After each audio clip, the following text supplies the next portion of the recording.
Hello friends, welcome back to our channel mrs.MALASUNDAR. இன்னைக்கு நம்ம இந்த வீடியோல என்னோட busy morning routine தான் நான் உங்க கூட ஷேர் பண்ணிக்க போறேன். அது மட்டும் இல்லாம இந்த வீடியோல vegetables எப்படி வாஷ் பண்ணி நான் ஸ்டோர் பண்றேன் அப்படிங்கறதையும் உங்க கூட ஷேர் பண்ணிக்க போறேன்.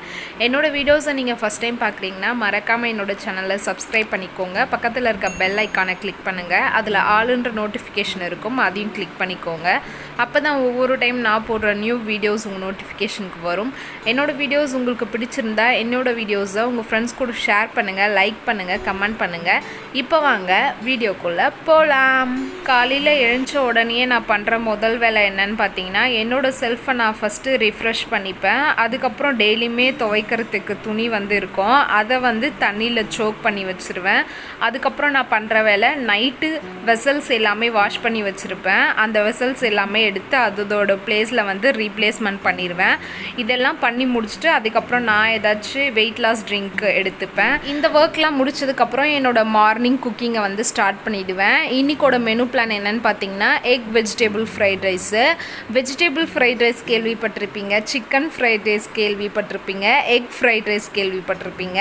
இது என்ன எக் வெஜிடபிள் ஃப்ரைட் ரைஸ் அப்படின்னு நீங்கள் திங்க் பண்ணலாம். பாப்பாவுக்கு வெஜிடபிள்ஸ்னால் ரொம்ப பிடிக்கும், எனக்குமே வெஜிடபிள்ஸ்னால் ரொம்ப பிடிக்கும். இந்த வெஜிடபிள்ஸோட எக்கையுமே சேர்த்து பண்ணலாம் அப்படின்னு நான் பிளான் பண்ணியிருக்கேன். ஸோ இந்த ரெசிபியோட name egg vegetable fried rice அப்படின்னு நானே வச்சுட்டேன். இந்த ரெசிபியை நான் ஆல்ரெடி நிறைய டைம் செஞ்சுருக்கேன். இந்த ரெசிபியை நீங்களும் கண்டிப்பாக ட்ரை பண்ணி பாருங்கள். இந்த ரெசிபி ரொம்பவும் சூப்பராக இருக்கும். இந்த வீடியோவில் இந்த ரெசிபியுமே நான் ஃபுல்லாக கவர் பண்ணியிருக்கேன். இந்த எக் வெஜிடபிள் ஃப்ரைட் ரைஸ் எப்படி பண்ணுறது அப்படின்ட்டு இந்த வீடியோவில் நான் உங்களுக்கு டீட்டெயிலாக எக்ஸ்பிளைன் பண்ணுறேன். ஃபஸ்ட்டு இந்த ஃப்ரைட் ரைஸ் பண்ணுறதுக்கு தேவையான எல்லா திங்ஸையுமே நான் ரெடி பண்ணி வச்சுக்கிறேன். மெயினாக இந்த fried rice full and full நம்ம இந்தியன் ஸ்டைலில் தான் பண்ண போகிறோம். இதில் எந்த விதமான சாஸுமே நான் ஆட் பண்ண போகிறது கிடையாது. நான் இந்த ஃப்ரைட் ரைஸில் காலிஃப்ளவருமே ஆட் பண்ணிக்க போகிறேன். இது ஆப்ஷனல் தான், உங்களுக்கு வேணும்னா நீங்கள் ஆட் பண்ணிக்கலாம், வேணும்னா ஸ்கிப் பண்ணிடலாம். இந்த காலிஃப்ளவரை ஃபஸ்ட்டு கட் பண்ணி இதை ஒரு தண்ணியில் போட்டு இதை நம்ம பாயில் பண்ணிடலாம். நம்ம ஃபுல் காய்கறியும் கட் பண்ணி முடிக்கிறதுக்குள்ளே இந்த காலிஃப்ளவருமே நமக்கு நல்லா பாயில் ஆகிட்டுருக்கோம். இந்த காலிஃப்ளவர் நமக்கு நல்லா பாயில் ஆனதுக்கப்புறம் அதில் சில மசாலாஸ்லாம் ஆட் பண்ணி அதை ஆயிலில் ஃப்ரை பண்ணி அதுக்கப்புறம் தான் ரைஸில் நான் ஆட் பண்ண போகிறேன். இப்போ பாருங்கள், இந்த காலிஃப்ளவர் நமக்கு நல்லா பாயில் ஆயிடுச்சு. அதில் இருந்த வாட்டர்லாம் ரிமூவ் பண்ணிட்டேன். இப்போ இதில் தேவையான அளவு சால்ட் ஆட் பண்ணிக்கிறேன். 1/4 டீஸ்பூன் மஞ்சள் தூள் ஆட் பண்ணிக்கிறேன். காரத்துக்கு ஏற்ப மிளகாய்த்தூள், குழம்பு மிளகாய்த்தூள் ஆட் பண்ணிக்கிறேன். அரிசி மாவு 1 டீஸ்பூன் கிட்ட ஆட் பண்ணி இது ஃபுல்லாத்தையுமே நல்லா மிக்ஸ் பண்ணி விட்டுக்கிறேன். நீங்கள் வேணும்னா அரிசி மாவுக்கு பதில் கடலை மாவு அல்லது கார்ன்ஃப்ளவர் மாவு கூட ஆட் பண்ணிக்கலாம். இப்போ இந்த மசாலாஸ் எல்லாமே அந்த காலிஃப்ளவருக்கு மேலே நல்லா கோட் ஆகுற மாதிரி மிக்ஸ் பண்ணிவிட்டு இதை ஒரு 5 to 10 மினிட்ஸ் வரையும் நம்ம டிஸ்டர்ப் பண்ணாமல் வச்சிடலாம். இப்போ ஃப்ரைட் ரைஸ் பண்ண ஸ்டார்ட் பண்ணிடலாம். ஃப்ரைட் ரைஸ்க்கு தேவையான வெஜிடபிள்ஸ், எக் இது எல்லாத்தையுமே நம்ம லைட்டாக ஷாலோ ஃப்ரை பண்ணி தனியாக எடுத்துக்கலாம். இப்போ 1/4 டீஸ்பூன் கடலை நான் ஆட் பண்ணிக்கிட்டேன். இதில் 3 முட்டை உடச்சி ஊற்றிக்கிறேன். இதை நம்ம ஒரு பொடி மாஸ் மாதிரி ஃப்ரை பண்ணி எடுத்துக்கலாம். இப்போ இந்த எக் நமக்கு நல்லா ஃப்ரை ஆயிடுச்சு. இப்போ இந்த எக்குக்கு தேவையான சால்ட்டு, மிளகுத்தூள் ரெண்டையும் ஆட் பண்ணி நல்லா மிக்ஸ் பண்ணி விட்டுக்கிறேன். இப்போ இது நமக்கு ரெடி ஆயிடுச்சு. இதை வேறு ஒரு பிளேட்டுக்கு சேஞ்ச் பண்ணிக்கலாம். இப்போ வெஜிடபிள்ஸையும் இதே வானலில் நம்ம ஃப்ரை பண்ணி எடுத்துக்கலாம். இப்போ 1/4 டீஸ்பூன் கடலை நான் ஆட் பண்ணிக்கிறேன். இப்போ காலிஃப்ளவரை இதில் ஆட் பண்ணி நல்லா ஃப்ரை பண்ணிக்கலாம். இந்த காலிஃப்ளவர் நல்லா கிறிஸ்பியாக ஆகணும், அது வரையும் நம்ம எண்ணெயில் நல்லா ஃப்ரை பண்ணிக்கலாம். காலிஃப்ளவர் ஃப்ரை பண்ணதுக்கப்புறம் கொஞ்சம் எண்ணெய் அதிலே இருந்தது. அதே எண்ணெயில் நான் வெஜிடபிள்ஸ் எல்லாமே ஃப்ரை பண்ணிக்கிட்டேன். உங்களுக்கு எண்ணெய் இல்லைன்னா நீங்கள் எண்ணெய் 1 டீஸ்பூன் கிட்ட ஆட் பண்ணி வெஜிடபிள்ஸை ஃப்ரை பண்ணி எடுத்துக்கலாம். காலிஃப்ளவர் ஃப்ரை பண்ணி வேறு ஒரு பிளேட்டுக்கு சேஞ்ச் பண்ணி வச்சுட்டேன். இப்போ கேரட், பீன்ஸ் இது ரெண்டையும் ஃப்ரை பண்ணிக்கிறேன். கேரட், பீன்ஸ் கொஞ்சம் ஃப்ரை ஆகிறதுக்கு நேரம் எடுத்துக்கும். அதனால் கேரட், பீன்ஸ் இது ரெண்டையும் ஒரு 1 நிமிஷம் வரையும் எண்ணெயில் ஃப்ரை பண்ணிவிட்டு அதுக்கப்புறமேட்டு நம்ம கோஸ் ஆட் பண்ணிக்கலாம். கோஸ் நமக்கு சீக்கிரமாகவே நல்லா பாயில் ஆயிரும். அதனால் கோஸை கேரட், பீன்ஸ் கொஞ்சம் நல்லா வதங்கினதுக்கப்புறம் ஆட் பண்ணிக்கோங்க. இப்போ இந்த வெஜிடபிள்ஸ்க்கு தேவையான உப்பு, மிளகுத்தூள் இது ரெண்டையும் ஆட் பண்ணி நல்லா மிக்ஸ் பண்ணி விட்டுக்கிறேன். இப்போ இந்த வெஜிடபிள்ஸ் எல்லாமே நமக்கு நல்லா சாத்தே ஆயிடுச்சு. இப்போ இந்த வெஜிடபிள்ஸை வேறு ஒரு பிளேட்டுக்கு சேஞ்ச் பண்ணிடுறேன். இதுக்கப்புறம் நம்ம வந்து ஃப்ரைட் ரைஸ் செய்கிறதுக்கு ஸ்டார்ட் பண்ணிடலாம். இந்த கடாயில் வந்து 2 டீஸ்பூன் கிட்ட கடலெண்ணெய் ஆட் பண்ணிக்கிறேன். கடலெண்ணெய் ஆட் பண்ணிவிட்டு இதில் வந்து குட்டி குட்டியாக சாப் பண்ணி வச்சுருக்க கருவேப்பிலை ஒரு கொத்து ஆட் பண்ணிக்கிறேன். பச்சை மிளகாய் ஒன்று குட்டி குட்டியாக கட் பண்ணி வச்சுருக்கேன், அதையும் ஆட் பண்ணி நல்லா மிக்ஸ் பண்ணி விட்டுக்கிறேன். இப்போ இதில் வந்து வெங்காயம், ஒரு பெரிய வெங்காயம் நீல வாக்கில் கட் பண்ணி வச்சுருக்கேன், அதையும் ஆட் பண்ணி இது வந்து ஒரு கோல்டன் ப்ரௌன் கலர் வர வரையும் நல்லா வந்து ஃப்ரை பண்ணிக்கிறேன். இப்போ இந்த ஆனியன் வந்து நமக்கு நல்லா ஃப்ரை ஆயிடுச்சு. நம்ம ஆல்ரெடி ஃப்ரை பண்ணி எடுத்து வச்சுருக்க எக், வெஜிடபிள்ஸ் இது ரெண்டையும் இதில் ஆட் பண்ணி நல்லா வந்து மிக்ஸ் பண்ணி விட்டுக்கலாம். நம்ம ஆல்ரெடி இதில் சால்ட்டு, பெப்பர் இது ரெண்டையும் ஆட் பண்ணியிருக்கோம். ஸோ இப்போ இதுக்கு தேவையான சால்ட்டு, பெப்பர் நம்ம ஆட் பண்ண வேண்டியது கிடையாது. இதில் ரைஸ் ஆட் பண்ணும்போது அந்த ரைஸ்க்கு தேவையான சால்ட் அண்ட் பெப்பர் பவுடர் மட்டும் ஆட் பண்ணால் போதும். இப்போ இதை நல்லா மிக்ஸ் பண்ணியாச்சு. இப்போ இதில் ரைஸ் ஆட் பண்ணிக்கிறேன். நான் வந்து பாப்பா இருக்கிறதுனால காரம் வந்து கொஞ்சம் கம்மியாக தான் வந்து சேர்த்துக்கிறேன். உங்களுக்கு வந்து நீங்கள் எந்த அளவுக்கு காரம் சாப்பிடுவீங்களோ அந்த அளவுக்கு பெப்பரை வந்து ஆட் பண்ணிக்கோங்க. இப்போ இந்த ரைஸ்க்கு தேவையான சால்ட்டு வந்து ஆட் பண்ணிட்டேன், பெப்பருமே வந்து கொஞ்சமாக ஆட் பண்ணிக்கிறேன். இப்போ இது எல்லாத்தையுமே வந்து நல்லா மிக்ஸ் பண்ணி விட்டுக்கலாம். இந்த ரைஸை நம்ம ஒரு 5 to 8 minutes வரை நல்லா ஃப்ரை பண்ணிக்கலாம். இந்த ரைஸ் பாருங்கள் இப்போ நமக்கு நல்லா மிக்ஸ் ஆயிடுச்சு, நல்லா ஃப்ரையும் ஆயிடுச்சு. இப்போ லாஸ்ட்டாக நம்ம ஃப்ரை பண்ணி எடுத்து வச்சுருக்க காலிஃப்ளவரை இதில் ஆட் பண்ணிக்கலாம். காலிஃப்ளவரை நம்ம இந்த மாதிரி லாஸ்ட்டாக ஆட் பண்ணுறதுனால காலிஃப்ளவரில் இருக்கக்கூடிய கிறிஸ்பினஸ் வந்து நமக்கு அப்படியே இருக்கும். சாதத்தோடு நம்ம காலிஃப்ளவரை கடித்து சாப்பிடும்போது அந்த கிறிஸ்பினஸ் வந்து நமக்கு சாப்பிடவே சூப்பராக இருக்கும். இப்போ இந்த ஃப்ரைட் ரைஸ் வந்து நமக்கு ரெடி ஆயிடுச்சு. லாஸ்ட்டாக கொஞ்சமாக கொத்தமல்லி இலைகளை வந்து தூவி விட்டுக்கிறேன். இப்போ கேஸையுமே வந்து ஆஃப் பண்ணியாச்சு.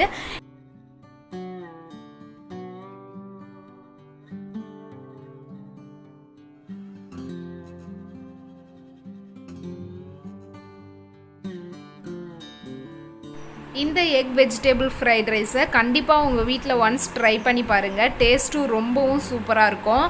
இந்த குக்கிங் ஒர்க் முடிச்சுட்டு கையோட கவுண்டர் டாப் ஃபுல்லாமே வந்து க்ளீன் பண்ணி விட்டுட்டேன்.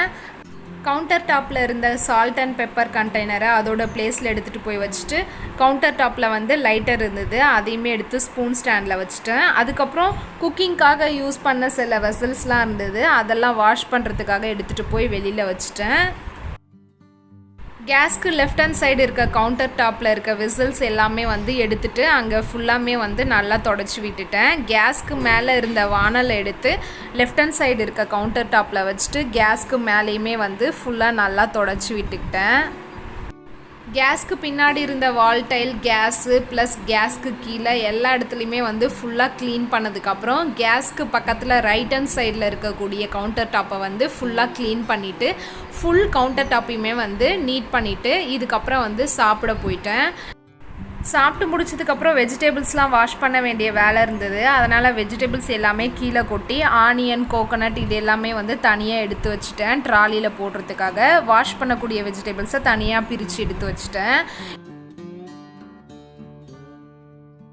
இப்போ இந்த ட்ராலியில் பார்த்திங்கன்னா ஆல்ரெடி கொஞ்சம் ஆனியன் இருக்குது. இப்போ நியூவாக வாங்கிட்டு வந்த ஆனியன் வந்து அந்த ஆனியனுக்கு அப்படியே பேக் சைடில் வந்து வச்சுட்டேன். ஃப்ரண்ட்டில் இருக்க ஆனியனை வந்து ஃபஸ்ட்டு குக் பண்ணி முடிச்சுட்டு அதுக்கப்புறம் பேக்கில் இருக்கிறத வந்து எடுத்துப்பேன்.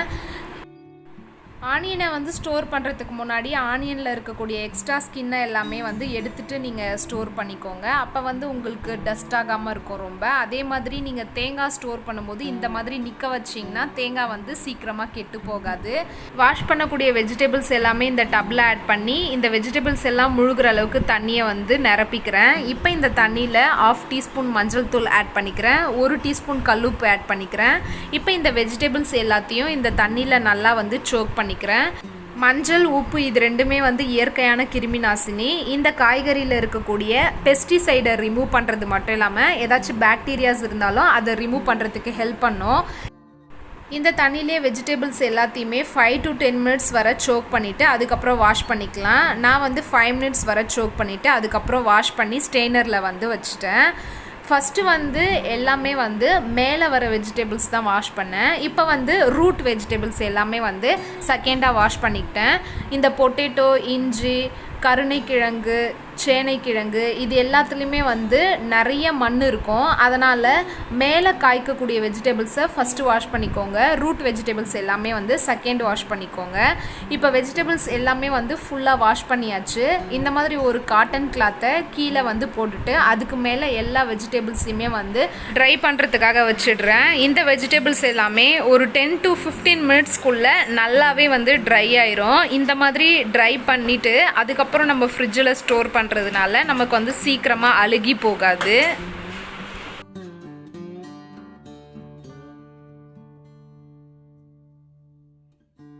இப்போ வெஜிடபிள்ஸ் எல்லாமே நமக்கு நல்லா ட்ரை ஆயிடுச்சு. இப்போ நம்ம இந்த வெஜிடபிள்ஸ் எல்லாமே வந்து ஸ்டோர் பண்ணிடலாம். இஞ்சி வந்து ஒரு கிளாஸ் கண்டெய்னரில் ஸ்டோர் பண்ணுறேன். ஒரு கிளாஸ் கண்டெய்னரில் 2 டிஷ்யூ பேப்பர் கீழே அப்ளை பண்ணிவிட்டு அதுக்கு நடுவில் இஞ்சியை வச்சு இஞ்சி ஃபுல்லாக க்ளோஸ் ஆகிற மாதிரி கவர் பண்ணிவிட்டு இஞ்சியை வந்து ஸ்டோர் பண்ணிட்டேன். டொமேட்டோவை வந்து இந்த மாதிரி ஒரு பிளாஸ்டிக் கண்டெய்னரில் வந்து ஸ்டோர் பண்ணிக்கிறேன். மீதம் இருக்க வெஜிடபிள்ஸ் எல்லாத்தையுமே வந்து பிளாஸ்டிக் கவரில் தான் ஸ்டோர் பண்ண போகிறேன். நான் வந்து துணி பேக்லாம் யூஸ் பண்ணி பார்த்துருக்கேன். அதுலலாம் வெஜிடபிள்ஸை ஸ்டோர் பண்ணும்போது வெஜிடபிள்ஸ் எல்லாமே வந்து வாடி போயிடுது. அதனால் அதை எல்லாமே எடுத்து போட்டுட்டு நான் வந்து இந்த மாதிரி பிளாஸ்டிக் கவர்ஸில் தான் வந்து வெஜிடபிள்ஸை ஸ்டோர் பண்ணுறேன். இந்த பிளாஸ்டிக் கவர்ஸ் எல்லாமே ஒன்ஸ் இந்த வெஜிடபிள்ஸ் காலி ஆயிடுச்சுன்னா நல்லா வாஷ் பண்ணி ட்ரை பண்ணி அதுக்கப்புறம் மடித்து வச்சுருவேன். இந்த கவர்ஸ் எல்லாமே ப்ளைனான வாட்டரில் தான் வாஷ் பண்ணுவேன். எந்த ஒரு சோப் லிக்விடும் யூஸ் பண்ணி வாஷ் பண்ண மாட்டேன். இப்போ இந்த வெஜிடபிள்ஸ் எல்லாமே வந்து ஸ்டோர் பண்ணியாச்சு. இதுக்கப்புறம் இதை வந்து ஃப்ரிட்ஜில் எடுத்து ஸ்டோர் பண்ணிடுவேன். காய்கறியெல்லாம் ஸ்டோர் பண்ணி முடிச்சதுக்கப்புறம் பாப்பாவோட மீ டைமு. பாப்பாவோட கையில் காலில் இருக்கக்கூடிய நெயில்ஸ் எல்லாமே வந்து கட் பண்ணி எடுத்தேன். குழந்தைங்களுக்கு எப்பவுமே 2 days ஒன்ஸ்லேயே நெயில் வந்து சீக்கிரமாக வளர்ந்துடும். குழந்தைங்க வந்து அதிகமாக வாயில் கை வைப்பாங்க. அவங்களோட நெயில்ஸில் வந்து அழுக்கு இருந்ததுன்னா அந்த அழுக்கு எல்லாமே வாயில் போயிட்டு அவங்களுக்கு வந்து ஹெல்த் ரிகார்டிங் சிக்னஸ் வந்து வரத்துக்கு அதிகமான சான்சஸ் இருக்குது. அதனால் குழந்தைங்களோட கையில் இருக்கக்கூடிய நெயில்ஸை கொஞ்சம் வளர்ந்த உடனேயே கட் பண்ணி விடுறது ரொம்பவும் நல்லது அவங்களோட ஹெல்த்துக்கு. பாப்பாவுக்கு நாங்கள் பேசுகிறது கொஞ்சம் புரிய ஆரம்பிச்சதுக்கு அப்புறத்துலேருந்தே நான் வந்து அவகிட்ட வந்து சொல்வேன், பாப்பா நெயில்ஸ் வந்து கட் பண்ணலாம், கை வந்து ஆட்டாமரு அப்படின்னு சொன்னா பாப்பா வந்து கையை ஆட்டாமே இருப்பா. இயர் க்ளீன் பண்ணும்போதும் அதே மாதிரி தான். பாப்பா ஹெட்டு வந்து ஆட்டாமரு, நம்ம வந்து காது க்ளீன் பண்ணிக்கலாம் அப்படின்னு சொன்னா காது க்ளீன் பண்ணுற வரையும் அவள் வந்து ஹெட்டை ஆட்டாமே இருப்பா. ஃபுல்லாக நெயில்ஸ்லாம் கட் பண்ணி முடிச்சதுக்கப்புறம் இயர்ஸ்லாம் வந்து க்ளீன் பண்ணதுக்கப்புறம் நான் பாப்பாவை வந்து என்கரேஜ் பண்ணுற மாதிரி குட் கேர்ள் கிளாப் அப்படின்னு சொல்வேன். அவளுமே என் கூட சேர்ந்து ஸ்மைல் பண்ணிட்டு ஹாப்பியாயிருவா. அவளுமே வந்து கிளாப் பண்ணுவா. பாப்பாவுக்கு வந்து நெயில்ஸ்லாம் கட் பண்ணி முடிச்சதுக்கப்புறம் எங்கள் வீட்டு ஆப்போசிட்டில் நியூவாக வந்து ட்ரைனேஜ் பில்ட் பண்ணிகிட்ருக்காங்க. அந்த ட்ரைனேஜில் பார்த்திங்கன்னா ஒரு ஸ்னேக்கு. அந்த ஸ்னேக்கு கிட்ட நம்ம போகும்போது அந்த ஸ்னேக் வந்து அப்படியே அசையாமல் இருக்குது. அந்த ஸ்னேக் கிட்ட இருந்து நம்ம தள்ளி போகும்போது தான் அது வந்து மூவ் ஆகுது. அந்த ஸ்னேக் மூவ் ஆகும்போது வீடியோ எடுக்கலாம் அப்படின்றதுக்காக நான் அங்கேயே ரொம்ப நேரம் நின்றுட்டு இருந்தேன். அது வந்து மூவ் ஆகவே இல்லை கொஞ்சம் கூட. நான் வந்து அந்த ஸ்னேக் பக்கத்தில் குட்டியாக ஒரு கல் தூக்கி போட்டேன். அதுக்கப்புறம் தான் அது வந்து மூவ் ஆச்சு. இவ்வளோ தான் ஃப்ரெண்ட்ஸ். இந்த வீடியோவில் வெஜிடபிள் ஃப்ரைட் ரைஸ் எப்படி பண்ணுறது ப்ளஸ் வெஜிடபிள்ஸை எப்படி வாஷ் பண்ணி ஸ்டோர் பண்ணுறது அப்படிங்கிறத பற்றி டீட்டெயிலாக பார்த்துருப்பீங்க. இந்த வீடியோ கண்டிப்பாக உங்களுக்கு யூஸ்ஃபுல்லாகவும் இன்ஃபர்மேட்டிவாகவும் இருந்திருக்கும்னு நினைக்கிறேன். இதோட நெக்ஸ்ட் ஒரு சூப்பரான வீடியோவோட நான் உங்களை மீட் பண்ணுறேன். Take care, bye bye.